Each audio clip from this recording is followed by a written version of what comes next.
آج تک کسی نے یہ دعویٰ نہیں کیا، میرے نبی نے دعویٰ کیا میرے پیچھے آؤ دنیا اور آخرت کی عزت پاؤ۔ ایک بدو آیا، کہنے لگا اے محمد، آپ نے کہا لبیک۔ اب بدتمیزی کے جواب ہمیشہ محبت سے دیتے تھے۔ آپ نے کہا لبیک۔ کہنے لگا تین باتیں سمجھ میں نہیں آتی تمہاری۔ آپ نے کہا کیا؟ کہ تم کہتے ہو ہم باپ دادے کا دین چھوڑ کر تیرے دین پر آئیں گے، ہم کیوں چھوڑیں گے؟ اچھا، اور کہ تم کہتے ہو روم فتح ہو جائے گا، ایران فتح ہو جائے گا، اتنے بڑے بادشاہ تیرے فقیر بندے کیسے فتح کریں گے؟ اچھا، تیسری کہ تم کہتے ہو مر کے مٹی ہو کر پھر زندہ کیے جائیں گے، کون زندہ ہوا ہے آج تک؟ کوئی پیو دادا ساڈا اٹھی تے قبریں سارے موئے پہ کتھوں آ گئے؟ آپ مسکرائے۔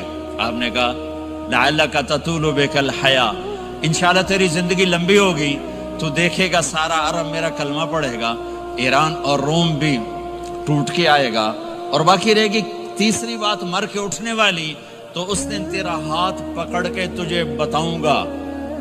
تیسری گل پوری ہوئی کہ نہیں ہوئی؟ وہ کہنے لگا میں نہ مانوں، بڑا کوئی تکڑا ہے، واپس ہی ٹر گیا۔ جب مکہ فتح ہوا، عرب مسلمان ہو گیا، کہنے لگے ایک غلطہ ہو گئی۔ حضرت عمر کے زمانے میں ایران بھی فتح ہو گیا اور روم بھی فتح ہو گیا، کہنے لگے دوئی بھی ہوگی کہ دیں تری ہو ہی نہ جاوے، بھلیا کلمہ پڑھ لائے۔ تو اس نے کلمہ پڑھا اور ہجرت کر کے مدینے آ گیا اور زندگی مدینے گزاری۔ حضرت عمر جب وہ آتا ان کی مجلس میں، حضرت عمر اس کو فل پروٹوکول دیتے، تو صحابہ حیران ہوتے، ایک بدو کے لیے عمر جیسا بندہ پروٹوکول کیوں دیتا ہے؟ تو ایک دن انہوں نے فرمایا میں تمہیں بتاؤں میں سے کیوں پروٹوکول دیتا ہوں؟ میں اس مجلس میں تھا جس میں یہ آیا تھا، اور اللہ کے نبی نے اسے فرمایا تھا قیامت کے دن تیرا ہاتھ پکڑ کے تجھے یاد دلاؤں گا کہ موت کے بعد زندگی ہے کہ نہیں، اور قیامت کے دن جس کا ہاتھ میرے نبی نے پکڑ لیا جنت میں پہنچانے سے پہلے کبھی نہیں چھوڑیں گے۔ لہٰذا یہ بڑا خصوصی آدمی ہے، اس کو میرے نبی نے پکڑ کے جنت میں پہنچانا ہے۔ میرے بھائی بہنوں، میں یہ کہنے آیا ہوں اپنے ہاتھ چھڑا کر نبی کے ہاتھوں میں دے دو۔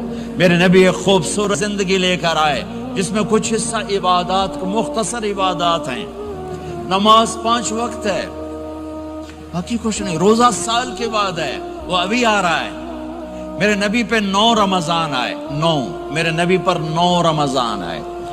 مدینہ جانے کے بعد ہجرت کے دوسرے سال شعبان کی 2 تاریخ کو پیر کے دن روزے کا فرض ہونا نازل ہوا، اور میرے نبی ستمبر میں پہنچے ہیں۔